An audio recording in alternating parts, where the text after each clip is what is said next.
Welcome to Scale Her Up, the Female Entrepreneurs Show with me, Brenda Hector. I'm a business growth specialist helping business owners to develop themselves and grow their businesses so they can achieve their goals and enjoy the lifestyle they dream of. I'm also on a mission to revolutionise the entrepreneurial landscape for women in business. In every podcast episode, I interview someone who has an inspiring story or some great advice for women aiming to start or scale their businesses. If you're new to the show, take a moment to subscribe and please check out the previous ones after listening to this. We've got an awesome community on Facebook. Just search for Scale Her Up and join in. Today on the Scale Her Up podcast, I've got Abi Clark from Miscarriage Support Services, the charity that she started. So welcome, Abi. Thank you. Thank you for having me. Really good of you to join me. Tell us a little bit about how you started Miss. Okay. It seems quite a long time ago now, I must admit. So it's actually almost 5 years now since we first started. So formed in March 2017. I guess the main reason why I started, I had my own miscarriage, early pregnancy loss 2 years prior. I felt that there wasn't really any support after a miscarriage in the Northeast, and really just wanted to create a space, create a platform where women and men could come together and feel supported, have a cup of tea, have a biscuit, and just be able to speak to one another very openly about their experiences and how they feel and their emotions, and just really creating that safe space for people so that there's no opinion or no judgment.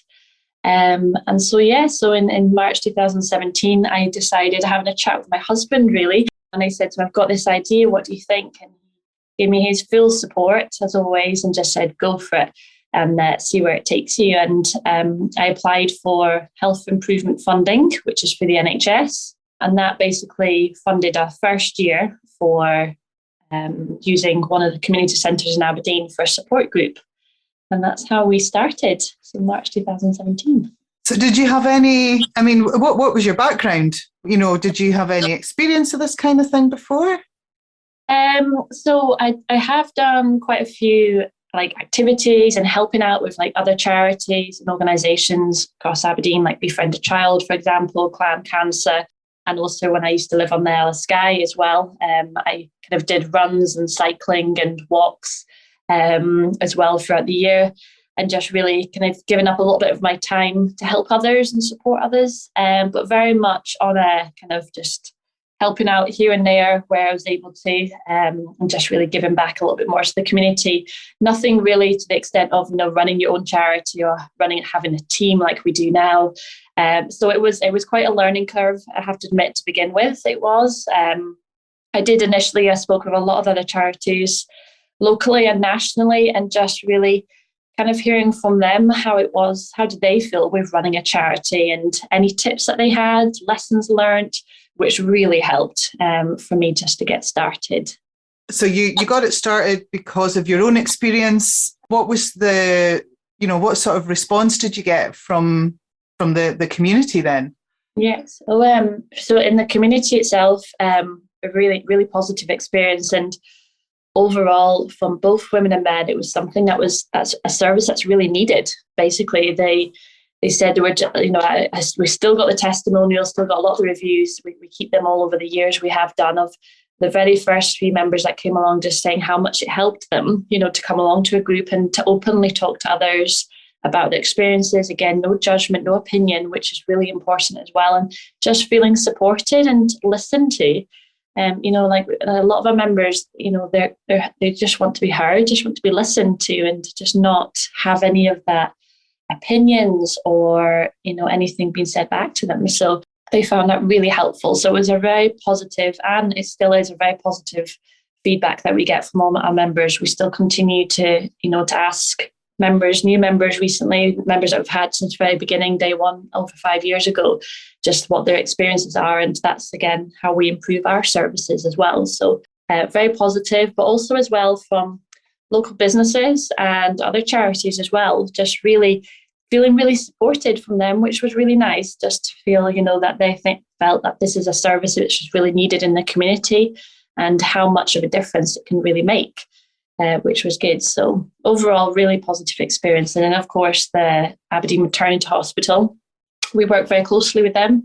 So when we had our launch in March 2017, which was in the Dainston Community Centre, Bridgetton, Aberdeen, a couple of the midwives from the maternity hospital came along, and I'm sure we can all appreciate that they are very busy roles indeed, and could be in a lot of other different places.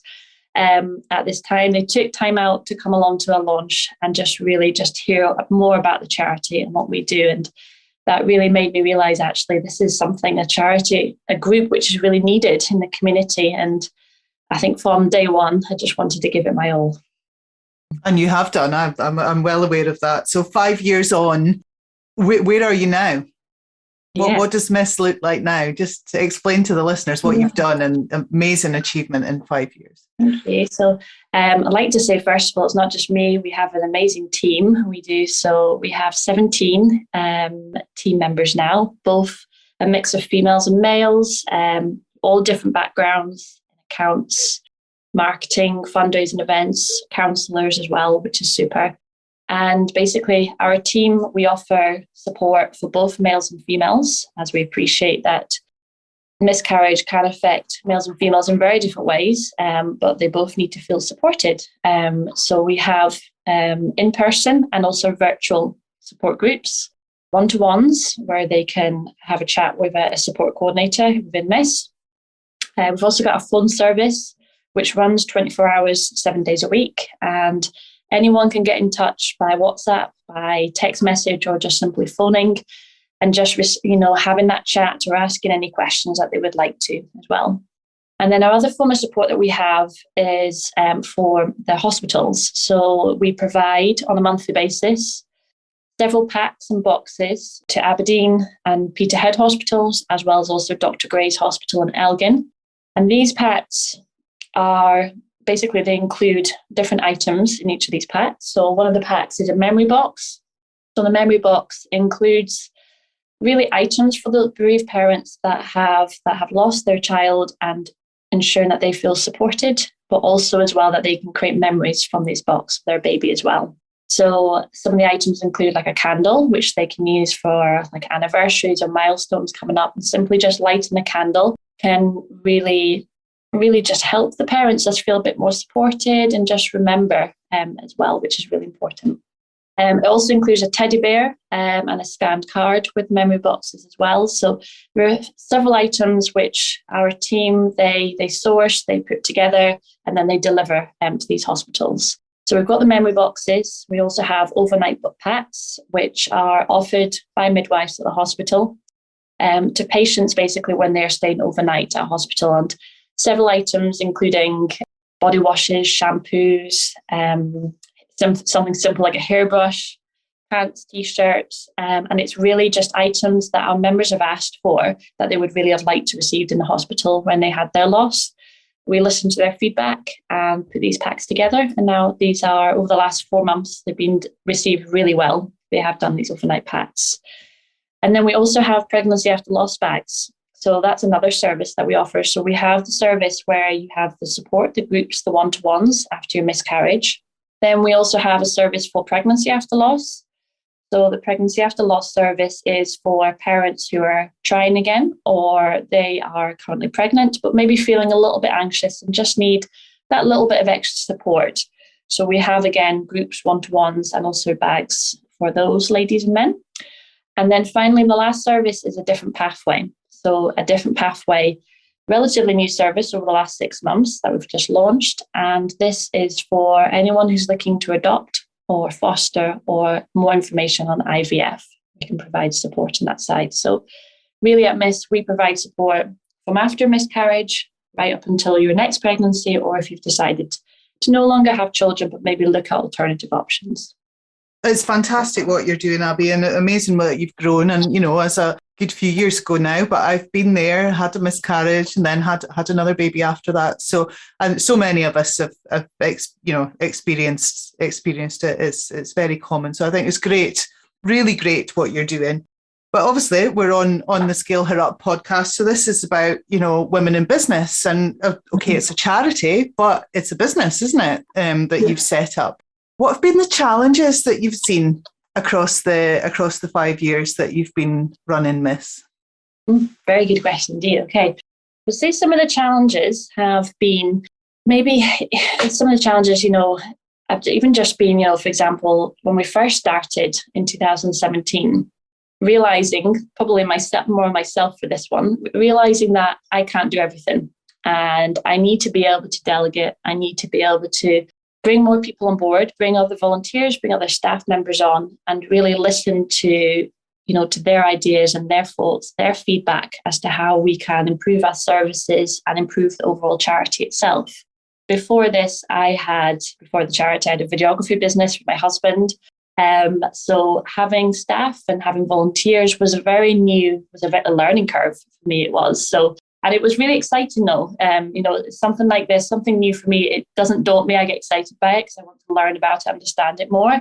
However, I was also feeling a little bit, I want to make sure that I get this right, and we have this positive experience for volunteers coming on board, but then also ensuring that we deliver good support for our members as well. So that, I would say, was one of my challenges, just really understanding, for me to understand that I have to be able to, we need to have a team. We need more people on board to help us out, to be able to deliver the services that we want to. And how I did that, it was a lot of reading books. I have to admit, it was just understanding that I can't do it all on my own. And also as well, just really speaking with other charities, speaking with my contacts, using my network, even like LinkedIn, for example. LinkedIn, although you can get lost in it with lots of other social media pages, but it's a great network to tap into who you know and, how they can help you and how you can help them. And, guaranteed that time 5 years ago, when I'd asked them, how is a charity? How did you set up? How did you find running a team and so forth? A couple of years later, they were asking me the same questions or other questions that we could help each other in a charity. We've really started to gain relationships with other charities, which has been really helpful. So I'd say that was one of my first challenges as a charity, really, that we had. A great learning though, and for the listeners, to ask for support and talk to others that have done it before and get them to share their experience, and valuable learning. Yes. Absolutely. Really, really good learning. So it was definitely a skill that we've all learned there, which has been very good. Another challenge I would say is maybe a little bit more recent in the last couple of years is of course with pandemic. I don't want to talk too much about it, but in a good sense, in a positive way, I would say for that one, because we have learned so much in the last 2 years to really adapt. We have, and very quickly adapt. For COVID, we were everything, all our meetings, even team meetings, committee meetings, board, our support groups, one-to-ones, they were all in person, as well as like our fundraising events as well, and events and so forth for the group. And then we quickly had COVID very, very quickly and felt, wait a minute, we still need to provide the support, but how do we do this? And none of us knew how to work virtual. I didn't know how to even, to get onto Zoom. I never used it before March of last year or 2020. So that was a big learning curve because I was learning myself, but then also trying to teach the team and train the team, as to how we can best use it, but also take into account as well that everyone is learning here and, their mental health and well-being, is struggling a little bit too, because there's a lot of changes in the world too. So that was a big one. That was a big challenge for us. But I'm so proud of everyone within the team and so happy to have everyone on board that we have within the team, because we wouldn't be able to do and carry out all the services that we already do without them. And with the team itself, we get along so well, and everyone really works so hard and so committed, which is incredible. And I do believe that over the last couple of years, even though a lot of our meetings have been virtual, we've worked out and identified actually what's worked, what's not worked. We don't need to have this meeting for that and anything else. How we can put our time more for meetings so that we're more efficient. So it has been really good. And it has been, again, another learning curve. But, yes, it was a challenge, but we also learned a lot from it as well. Yeah, I suppose don't be afraid of the challenges, because when it maybe did it feel at the time that this could be the end? You couldn't operate. I think I did think a little bit myself, and we did discuss it as the board and the committee. There were a couple of questions and feedback that was coming up saying, how do we continue? Because nothing beats face-to-face, in-person contact, and especially for a topic like miscarriage, having, been speaking to someone online is a very different experience. However, we now have certain coping strategies, mechanisms that we use through Zoom, which work really well and very effectively. But also equally, we have now our face-to-face ones, and we slightly changed them. We have done over the last couple of years, but we have different strategies which we use for the face-to-face as well. So overall, it has worked out very well. And yes, we certainly have adapted. You've expanded. You've increased your geography and the number of services that you're providing. How did that transition happen? Yeah, so it was basically we have committee meetings once a month. We do, and we all meet together and we go through all the services and how we're performing, where we could be improving, but also suggesting ideas as well within the team. And if I'm honest, I feel that the new services, particularly like the pregnancy after loss and a different pathway, they were quite a natural progression. They were, because really speaking with our members, and they were saying, so do you offer any support for pregnancy after loss? There's nothing out there. Can you help us? And we started realizing, actually, there's more and more people that have been asking us this. Why isn't there anything out there for? Right, let's get into this, let's tap into this. And I feel now that we've got to a really good stage within MIS that we now are able to support from miscarriage up until, their next pregnancy or a different pathway. And we have like the same members that come along back for the next pregnancy, and we have that communication and we have a good understanding with them, a good rapport from when they last spoke to us after their loss. So we are gaining really good relationships with our members, which is really, really nice to have now. That really is. And we have recently expanded. I say recently, it's been over the last year now. It has been expanded into the Highlands, as well as also further Aberdeenshire into the Fraserburgh, Peterhead areas as well, which is great, with further online and face-to-face groups starting in those areas. And again, if I'm honest, that's been quite natural, that one progression. I feel that has been. I think that we've set up relatively well in the Northeast. We have done. I've got a few contacts in the Isle of Skye, as that's where I used to live. And I think with word of mouth, social media, we try to do as much as we can with the marketing and media side as well, that the word is just really spread into those different areas. And people then have said, we would love to have your support. We'd love to have MIS in the Skye. We'd love to have MIS in Peterhead. Can you help us? Can you support us in this way? And I think it'll just be naturally, I would like to say, within Scotland. I don't think it'll be too long until that happens either. We've actually had, over the last few weeks, contacts from Glasgow and Edinburgh asking for very much the same. Can you supply memory boxes to our hospitals down here? We really need your support and help. So it's really good to know that we're getting positive feedback, and MIS is spoken about in a positive way, that it's really helping people and helping our community at the end of the day, which is most important. Brilliant. I'm really pleased to hear. I hadn't heard that you're getting into the central belt there. So that's fantastic.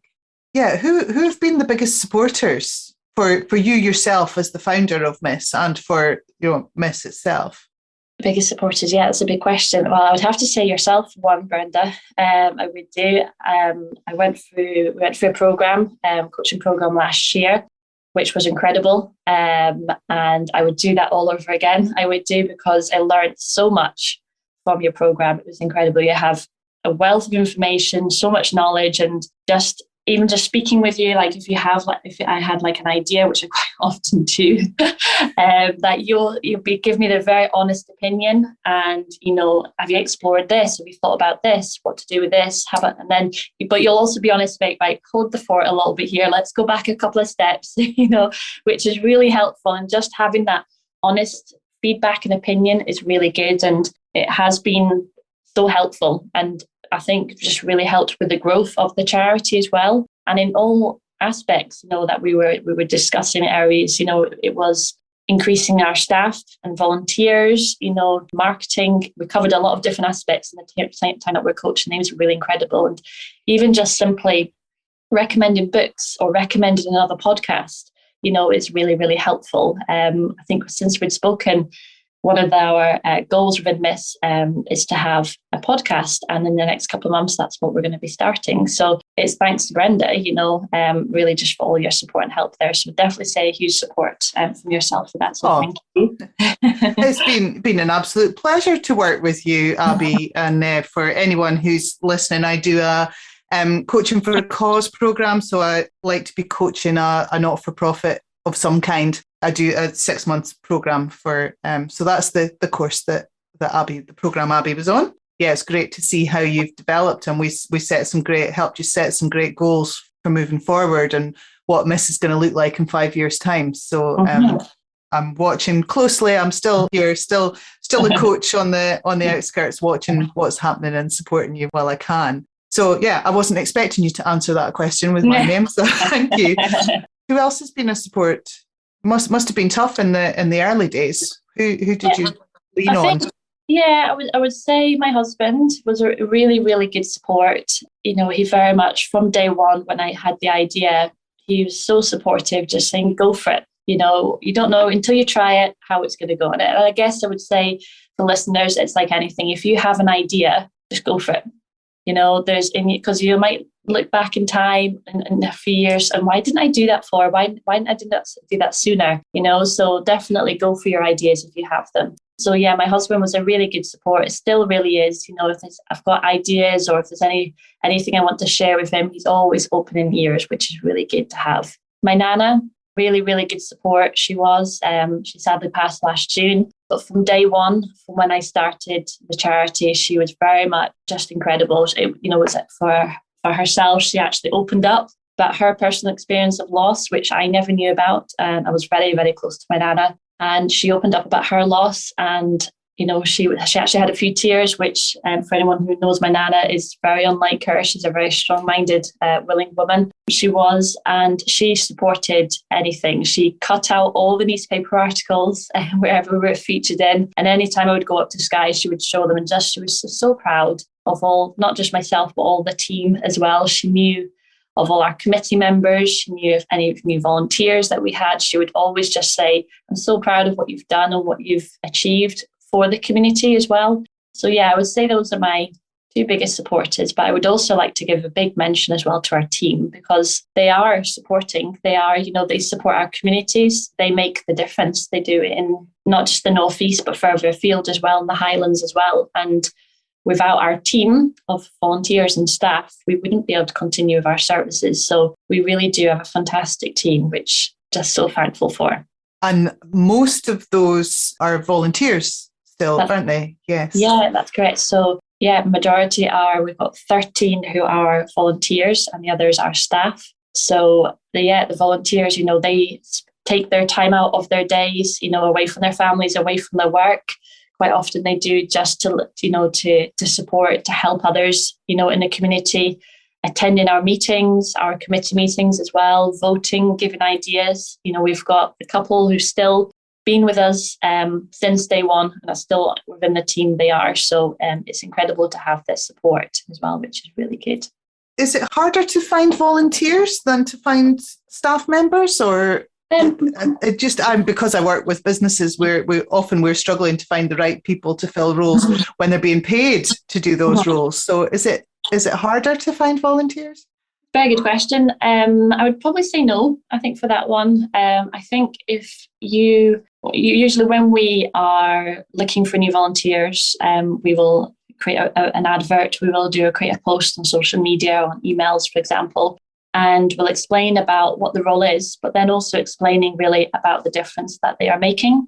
So we find the people that get in touch with us are very, they're very strong-willed, they're very good-natured personalities they are, and they just want to make a difference. So it's always very, very, I find the hardest part actually is deciding which volunteer or which staff member to go with, because we have so many applications that always come through and so many CVs. And I would say now, to be fair, on a fortnightly basis, we always have a new CV or someone asking, I'd love to be part of your charity.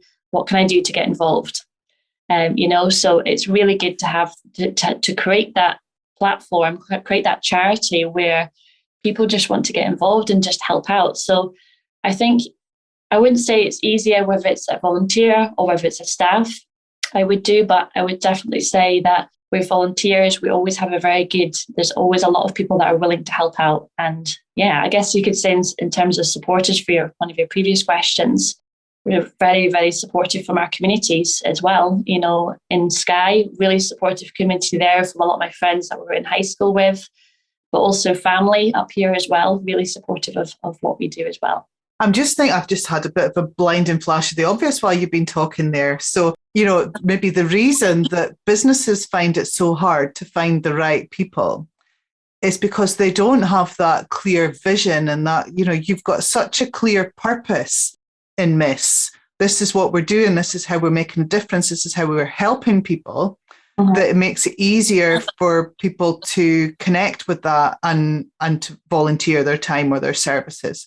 And maybe if businesses put a bit more effort into sharing their purpose and their mission, their vision for making a difference, then people might latch onto that. Yeah. And yes, I would say so. I would certainly say for myself from day one, not from the charity. I've always really been like this myself as a person, is that when I'm applying for a job or applying to be involved with something, I really want to know how it's making a difference, or, selfishly a little bit, well, what am I going to get from it, And I think companies, charities, they need to explain personally a little bit more, as to what that individual is getting from them. Because yes, the company needs a new person and they need that role covered.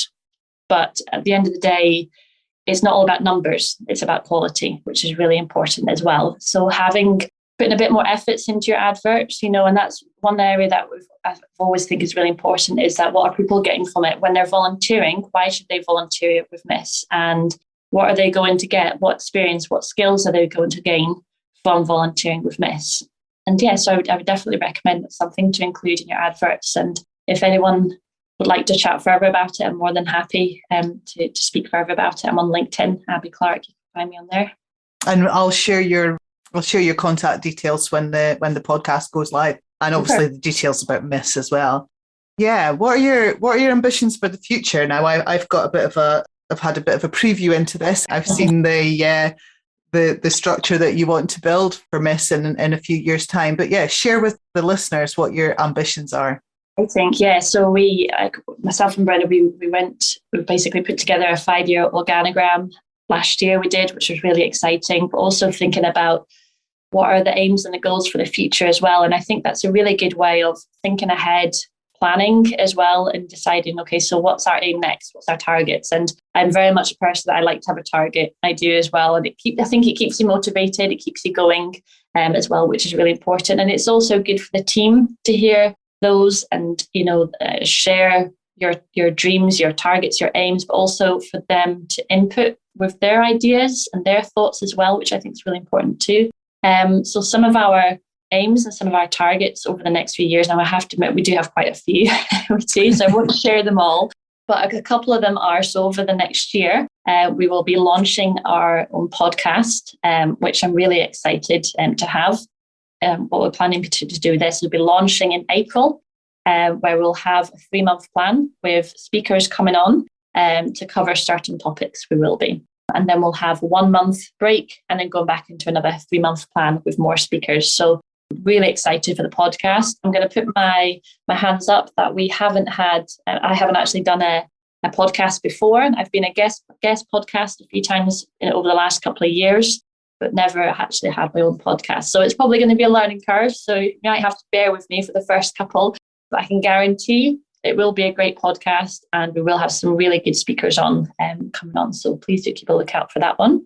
That's great, the podcast. That'll be a great way of being able to provide support for your members without them having to attend a meeting, or maybe if they're feeling a bit anxious about coming along to a meeting, they can listen to some of the podcasts and then that'll help them. So that's a great. And then there's some geographical goals.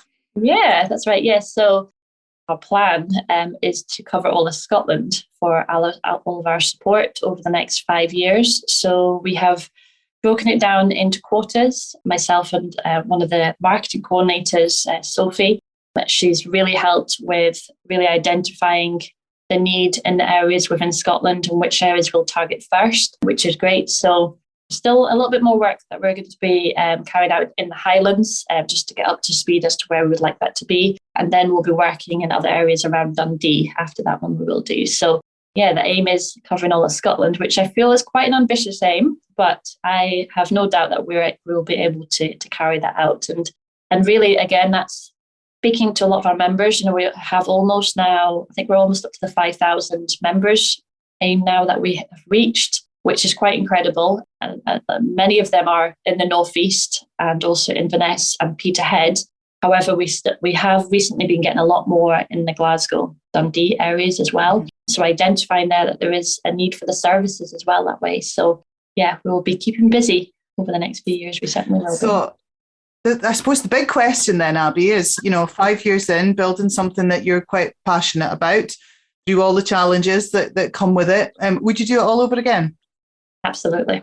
Absolutely, I would do. Yeah, it's been quite incredible the last 5 years as to really the support and the services that we've been able to identify there's a really need for, but then also carry out these services and deliver them to the community as well, and just really show that there's the support there for bereaved parents and just really supporting them as much as we can after their loss as well, which is really important. And the thing is as well that some bereaved parents deal with loss in very different ways. Every person's very different. Some people just don't want to receive support and others do. Some people want to support by maybe attending some of our events and maybe not come along to groups, So everyone has a very different way, and it's really just identifying for that person which support mechanism is best for them. And that's why we have, although it might seem at the start when I was saying about all the different types of support we have, there is a lot of support in the services that we carry out. However, that is also because we want to ensure that everyone has, some form of support available from them, and they can decide which is best and appropriate for them. I think it's amazing what you've done. I think hats off to you to build what you've built and to take your idea and create it into something that's benefiting so many. 5,000 people, that's fantastic. I can't wait to see where it's going. Thank you. No, I appreciate your kind words. And like I said, Brenda, a big thank you to yourself for all of your support and guidance over the last few months. It's been really incredible to have that other person as well, just for feedback. And like I said, you've got a wealth of information. You've got a lot of contacts, a lot of good reads, books as well, which is incredible. So really, really helpful. Yeah, I'm glad you've had value from it. That's all I can hope for. So thank you so much for being on the show today, Abi. If anybody would like to find out more about the support that's available, people that have suffered early pregnancy loss, then we'll share the details. I would probably say to get in touch through the website. Everyone has access to the website. They can do so. It's www.support.org.uk. On there, you can find all our different forms of support. There's a number of blogs on there, as well as also upcoming fundraising events that we have. And of course, all our links to our social media pages if you have as well. We do also have a newsletter, which you can subscribe to through the website as well. So for those of you who don't have social media, you can keep in touch with all the information, support and activities that we're working on in our newsletter as well. Thank you, Abi. Thank you. It's been incredible. Thanks for listening to Scale Her Up, the Female Entrepreneurs Show. Don't forget to subscribe so you don't miss any future episodes, and please join our Facebook community at Scale Her Up. Please connect with me, Brenda Hector, on social media and drop me a message to let me know you're enjoying the podcasts, or even better, pop a wee review on iTunes. I'm going to finish by reminding you, only 1 in 3 UK entrepreneurs are female, and men are 5 times more likely to scale their business to over 1 million in turnover than women. If we started and scaled our businesses to the same extent as men, it would add 250 billion to the UK economy and provide millions of jobs. Ladies, you can do it, and we're going to make a massive difference.